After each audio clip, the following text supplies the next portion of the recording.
Like many of you here today, I feel blessed to be part of a profession that gave the country Walter Cronkite.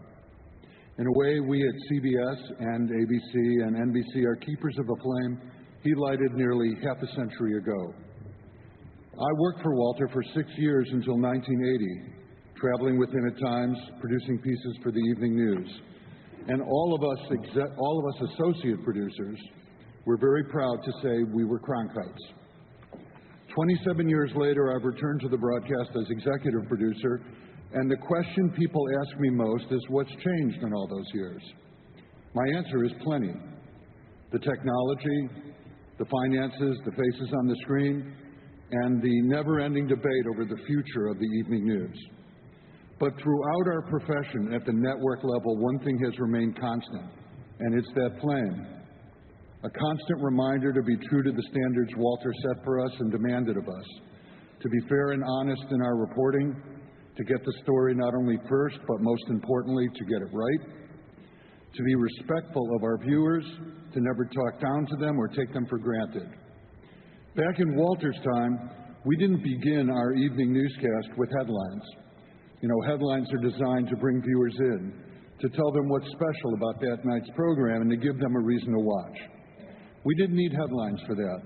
All we needed was our announcer to proclaim, direct from our newsroom in New York, this is the CBS Evening News with Walter Cronkite. He was what was special about our broadcast. He, and Walter would tell you, an extraordinary team of correspondents and producers. Now, as to the future of evening newscasts, I think Walter would scoff at those who think they're on the way out.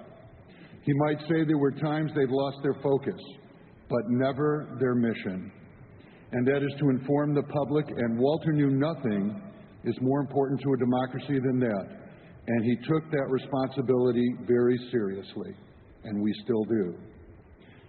Now, I'd like to end with just one story about Walter's playful side.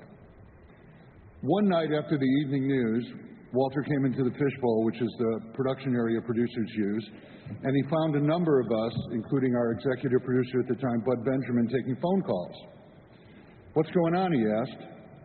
We explained that viewers were very unhappy with something he'd said that night and were calling to complain. Give me the phone, he said, and he proceeded to field a phone call with a viewer who was none too happy with him and also didn't know who had taken the phone. Now, Walter listened, and we listened, and then Walter said, you know, you may be right.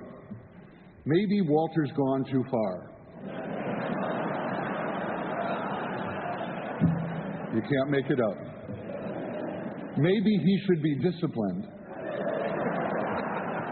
Now, Walter went on railing about Walter, and the caller, amazingly unaware that he was talking to Walter, appeared to be changing his tune. Now it was the caller who began to defend Walter and to chastise this employee who got on the phone and was not being loyal enough to the man who paid his salary. Walter let this caller defend Walter for a bit, and then he said, well, maybe you are right. Walter is really a good man. Fine journalist, I agree. Apparently, so did the caller. Walter thanked him, he hung up, and he looked at us, and he said, now that's how you do it.